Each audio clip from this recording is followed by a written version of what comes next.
Okay, I'd like to introduce our guest speaker today. His name is Mike Ruppert, former LAPD officer, narcotics squad, achieved a certain amount of fame and notoriety in confronting CIA Director Deutsch. You're going to see that on C-SPAN video here in a few minutes. And he's here to talk to us about drugs, drug distribution here in Los Angeles area, and the involvement of the CIA.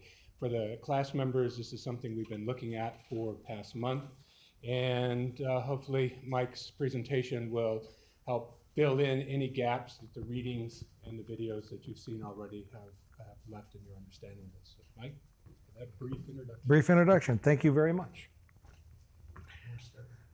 Yeah, we're going to play a little video first so you can, it'll kind of get your blood working so that we can move into the bigger topics here. I especially want to thank Professor Andrus for having me here today, and hopefully we're going to have some fun and paint a map for you, a map that'll not only work in understanding how the drug trade works in the United States, but how it drives international conflict, especially in Latin America. And we're going to cover all that today after we see this little fun shot here. Let me turn off the light. That's not the light. That's the light.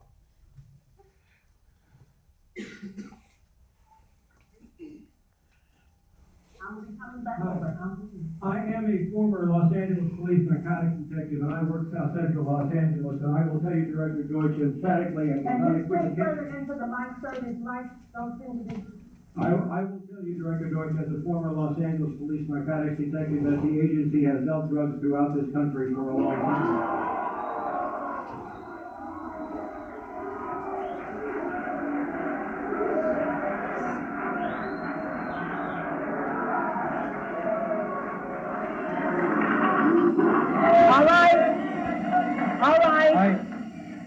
All right, obviously that is an answer for a lot of you. Now can you please? I refer... All right, now can you please? I refer to... Wait a minute.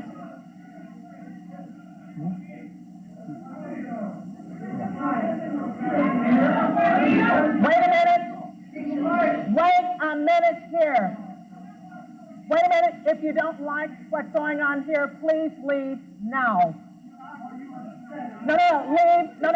Leave now, because there are others who do want to hear what's going on in this room. Will you please take your seats? I will come back to you as we roll back across to the center section. Director Deutsch, I will refer you to 3 specific agency operations known as Amadeus, Pegasus, and Watchtower. I have Watchtower documents heavily redacted by the agency. I was personally exposed to CIA operations and recruited by CIA personnel who attempted to recruit me in the late 70s to become involved in protecting agency drug operations in this country. I have been trying to get this out for 18 years, and I have the evidence. My question for you is very specific, sir. If, in the course of the IG's investigations and Fred Hitz's work, you come across evidence of severely criminal activity, let him speak and it's classified, will you use that classification to hide the criminal activity, or will you tell the American people the truth?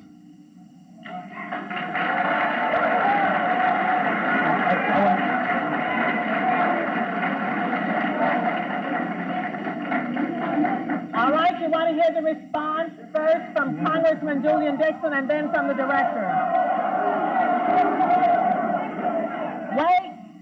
Wait a minute, from your, I'm sorry, sir. I will allow the director to speak first and then Congressman Julian Dixon.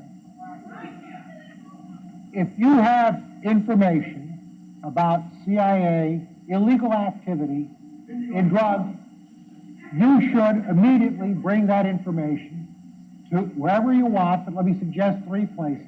The Los Angeles Police Department,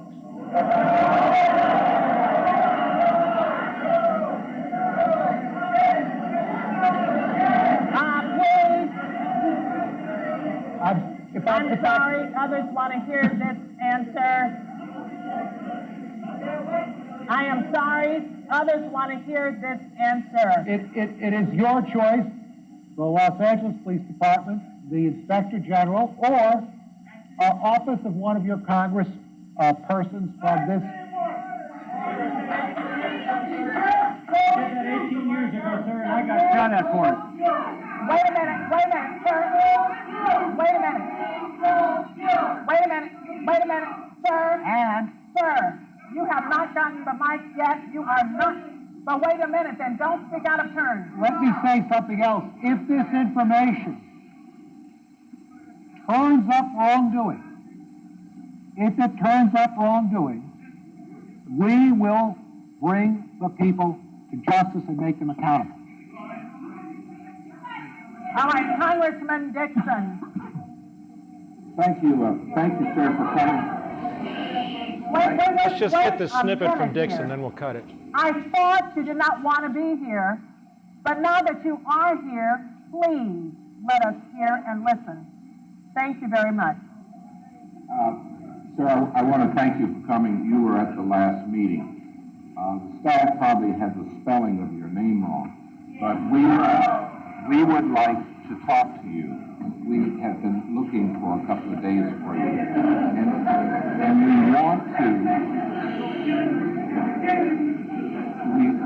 want to make sure that you contact the committee, because obviously you have some valuable information. If you want to give it to me privately, if you want to hand it to that aide where I can contact you this evening, please do it. Don't let us get away without getting a contact for you. If Thank you, I sir. pass it up to him now, so everyone can see that I got it, that would be fine. Thank you, sir. And for the record, Please keep the noise down so that we can hear and we can get answers. For the record, my name is Mike Ruppert, R-U-P-P-E-R-T. I did bring this information out 18 years ago, and I got shot at and forced out of LAPD because of it. I've been on the record for 18 years nonstop, and I'll be happy to give you, Congressman, anything that I have. Thank you. That last gentleman speaking was Congressman Julian Dixon, who died this morning suddenly of a heart attack in Washington, D.C.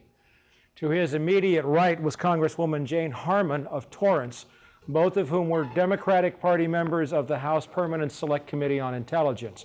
John Deutsch, the CIA director, who was at Locke High School, was Bill Clinton's director of CIA, who resigned about 3 months after this event at Locke High School. My good friend Dick Gregory, the black comedian and activist, called me and said that he had checked with sources in Washington and said that John Deutsch, who was angling to become Secretary of Defense, lost his appointment as Secretary of Defense because of the way he performed. And what you saw there was an absolutely unbelievable, bizarre moment from the Twilight Zone when a member of the ruling elite was confronted with the absolute transparency of the lunacy of his own actions. Okay? We're going to take you through hard evidence today, which is going to paint for you an economic map about the drug trade here in South Central Los Angeles, and about the imminent, and I mean imminent, war in Colombia, and about the history of the CIA's use of the drug trade and how it all has to do with Wall Street. But first, let me do a little backup here. So I want to tell you how I happened to get into this and why I'm here, which has to do with the expertise or bad luck that I happen to bring to bear on this. The photograph that you're looking at on the board was taken by my mother. The caption on the back reads, 937 Secretarial Plane Trip to Moscow Conference, Tehran, Iran, 11/4/1943. For those of you who don't know, that was around the date of the Tehran Conference with Franklin Roosevelt, Chiang Kai-shek, Winston Churchill, and Joseph Stalin. My mother was a cryptographer for the Army Security Agency attached to Secretary of State Cordell Hull. I have another photograph here that she took. Oh, Mike, could you put that one up one more time? You want to get a zoom on it? Yeah. This Okay? Yeah. The next one that I'm putting up, and I'll hold that up for you. By the way, there's the one of the airplane so you can all see it. The next one that I'm holding up, Could you favor to the to the left? no, I'm not you, but the slide. Ah, I'll get it. No, the other way. Yeah, right there. Just favor that. my other left. Okay. Church of St. Basil, Red Square, Moscow, October 28th, 1943. Okay. The reasons why I'm in this is not because I was an LA policeman. This is not something that every LA cop knows. My father, who was in the Air Force during the Second War in Korea, went on to work for Martin Marietta on projects that put up the Titan 3C and all the CIA's keyhole spy satellites. Relatives of my father were OSS, Office of Strategic Services, during the Second World War, and have retired from the Central Intelligence Agency. I was born in Washington, D.C. Everybody in my family was connected to the intelligence community. My mother later went to work for NSA, National Security Agency. I used to come home from school and say, "Mom, what's for dinner?" And she'd say, "I can't tell you." It's a joke. It's a joke. I had a Q clearance when I was a teenager simply because I lived in the same house with my parents, because my dad could have left a briefcase open or my mom could have talked about work she did regarding U.S. intelligence during the Second World War and the early days of the Cold War. A Q clearance, by the way, is above top secret. I didn't even know I had it until I started interning for the Los Angeles Police Department in 1969 when I was a freshman at UCLA. Nobody shot me. That's good. I like that. Okay. When I started interning for LAPD, I knew I wanted to be a cop. I didn't want to go to Vietnam. I wanted to serve, and LAPD had a really good reputation in those days.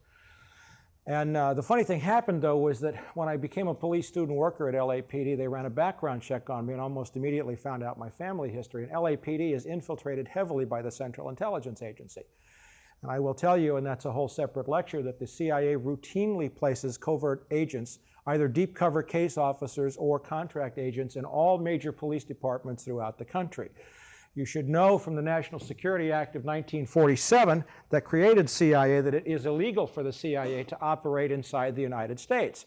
The way the agency gets around that is by placing case officers inside local police departments who then have access to and the ability to operate domestically. I will tell you that Daryl Gates has been CIA his whole life, and we can come to that later on. I'll tell you that his driver bodyguard, John Xavier Vach, who I had worked with at one point, was convicted of moonlighting for the Central Intelligence Agency on city time in 1985. It's a matter of public record. Daryl Gates stated publicly in 1992 during the Bush-Clinton-Perot campaign that the only position he, Daryl Gates, would accept in the second Bush administration would be Director of Central Intelligence. Now, let me ask you, what are Daryl Gates' qualifications to be Director of Central Intelligence? This is the man who gave us the insurrection, as I call it, of 1992. Okay? Now, what happened with me was this. I was an honor student in political science at UCLA from 69 to 73. My closest friend, Craig Fuller, was chosen to intern for Governor Ronald Reagan at the same time that I was chosen to intern for Chief Ed Davis at the Los Angeles Police Department. Craig Fuller went on to become the Chief of Staff to Vice President George Bush from 1985 through 1991. Or excuse me, 85 through 91. The CIA did an official recruitment with me on spring break 1973, right before I graduated. I was magna cum laude, Dean's List. They flew me back to Washington. They said, "Mike, you've got everything we want. You're in great shape. You know LAPD. They love you. You've got the clearances. Your family is all Republican, blah, blah, blah. We want you to join the agency and become a case officer." Now, in the Central Intelligence Agency, a case officer is the highest rung on the food chain. It is a level of employment status for those of you who are Mission Impossible fans where the secretary cannot disavow you. You, in a sense, have a certain carte blanche. You have the cachet and the aegis of the agency to back you up. And for that reason, case officers don't do certain dirty work themselves. Beneath case officers, there are contract agents, career agents, contract agents, foreign contractors, employees of proprietary companies, informants, and all these get CIA paychecks, but they are not case officers.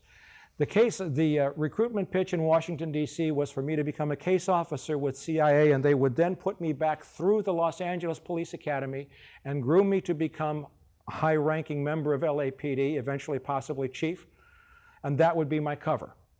I turned them down. It was illegal. In 1973, there were revelations about CIA's involvement with Salvador Allende in Chile, the murder and the overthrow of the Allende government, IT&T's involvement down there.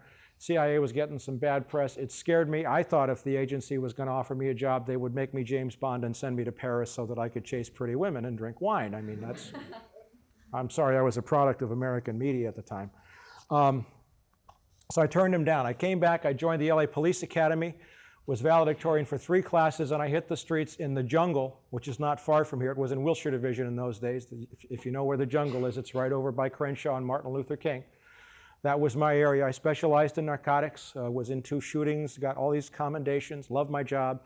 And I met and fell in love with a very beautiful woman who was a CIA career agent. That recruitment was a little bit different from the first one. That's also a joke. God, you guys are dead. It was a lot more fun. It lasted longer. I fell in love with her. We got engaged. We moved in together. But over a period of time, she began to disclose to me that even though she knew high-ranking people at LAPD, she also knew members of organized crime, the mafia. She had grown up, she was an American, but she was raised here in Pacific Palisades with a niece of the Shah of Iran, Minu Hagstrom, daughter of the Shah's twin sister Ashraf. She had connections in military intelligence, and she was always arranging for things to move in Hawaii, in Baja California, in Del Rio, Texas, but most especially in New Orleans. She was arranging for large quantities of firearms to leave the United States, and surprisingly, large quantities of drugs to come into the United States. Now, being a narc, I said, I will not get involved in anything that overlooks narcotics. I will not do it. I don't care who's doing it. And that eventually caused the end of our relationship. In the summer of 1977, after I'd been loaned to Organized Crime Intelligence Division unofficially, my captain, Jesse Brewer, God rest his soul, who was our police commissioner here for a long time, first African-American police commissioner in the city, arranged for me to track Teddy down. Her name was Teddy, in New Orleans, and I personally saw her with scrambler phones, night vision devices, receiving communications from Naval and Air Force NCOs, and arranging for tons of weapons to leave to go to Iran and Iraq to arm the Kurdish tribesmen there. That's one of the largest opium growing regions in the world. And for large quantities of heroin to be brought into the port of New Orleans from oil rigs in the Gulf of Mexico.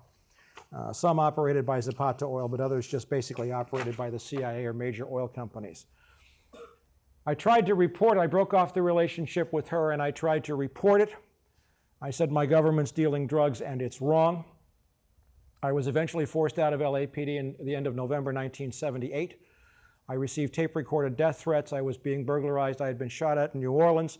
I took a tape-recorded death threat, passed it to an aide to Chief Gates and said, I need to see the chief, not knowing that he was CIA. And the message that I got back was, the chief is busy. He can give you 5 or 10 minutes in a week to 10 days if you're still alive. Would you like to make an appointment? So I resigned November 30th, 78. I did get some press. The date here is October 18th, 1981. 2 front page stories, 2 weeks in a row in the Los Angeles Herald-Examiner when we had a good paper in this country. That's a bad picture of Teddy, a bad picture of me. It said I was the most intelligent cop in LAPD. For years I asked myself, if that was the case, why was I homeless? Why was I unemployable? Why did LAPD ruin every job that I tried to get? And how come I was having all these troubles? But you can see I got a lot of press. This was the same length article the following Sunday, which resulted on October 26th, about a month after this. You can see the return address is the White House. Craig Fuller, my college classmate, inviting me into the basement of the West Wing of the White House. He was then assistant to President Reagan for Cabinet Affairs, the number 2 man under Ed Meese. I sat in his office, which faced the corner of 17th and Pennsylvania, close to Ronnie's, right under Ronnie's butt. Actually, Ronnie's butt was on the other side. And I said, CIA is dealing drugs and it's wrong. Well, in point of fact, what was happening is that the agency, the Central Intelligence Agency, had been dealing drugs since before it was the Central Intelligence Agency. It had been dealing drugs since 1943 when the OSS sprang Vito Genovese from prison to help the Allies invade Sicily. It had been dealing drugs since it used Vito Genovese and Lucky Luciano to bust Italian strikebreakers in the Italian coast and French labor leaders along the southern coast of France. It had been an unbroken chain, but a whole paradigm shift, a whole evolution in the drug trade occurred in the Reagan years. Oliver North was just getting warmed up. Craig wouldn't say anything to me about CIA dealing drugs. He said, "That's nice, Mike." Disheartened, because it's a very strange feeling to leave the West Wing of the White House and say, "Okay, where do I go now?" Think about that for a second. I called a few days later the managing editor of the Washington Star, also another disappeared paper in this country of corporate media. And I got right through to the managing editor, and I told him about CIA and drugs. And you know what he said? He said, "Mike, that's the worst kept secret in Washington. Everybody knows that. How come you don't know that?"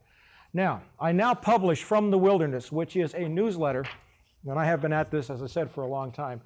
These are issues of my newsletter, and if any of you are interested in subscribing or obtaining the issues, Andrea over here, Andrea, wave, is capable of taking subscriptions. Right now we're selling back issues.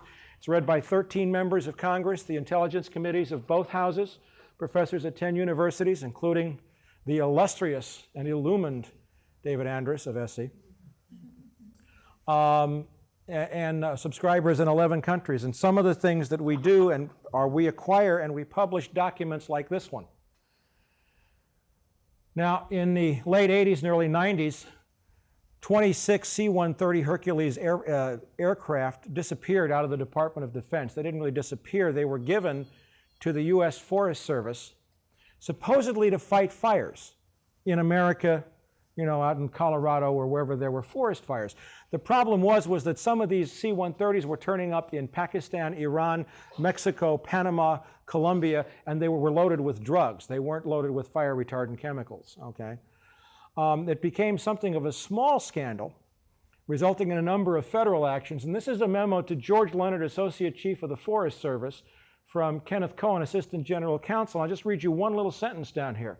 Apparently DOD, that's the Department of Defense, thinks that by having the Forest Service as the intermediary in future aircraft, if future aircraft are used in drug smuggling, the Forest Service and not DOD will suffer the adverse publicity. It's in black and white. They have meetings in the government about who's going to take the blame if they're caught smuggling drugs. Now, why is that? Okay. Why is that?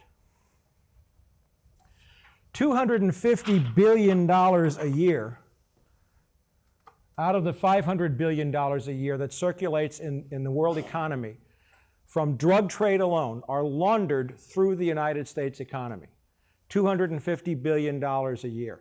If I were to ask you guys, and I'm going to ask you right now, what are the 4 states in the United States that are responsible for most of the drugs that come into the country? Call them out. Florida. You got to stop. New York, California, Texas, okay? Everybody understands the concept of money laundering, right? It's not legal to take 500 pounds of $20 bills and buy a house. You have to kind of prove that you got it from some legal source of income. Okay, 4 largest states for the importation of drugs. What's number 1, by the way? Florida. New York. Okay. What's the closest point of the United States to Colombia? No. Puerto Rico, 450 miles. Once the drugs make it from Colombia to Puerto Rico, it's the same as if they're in Kansas City. U.S. Customs doesn't inspect anything.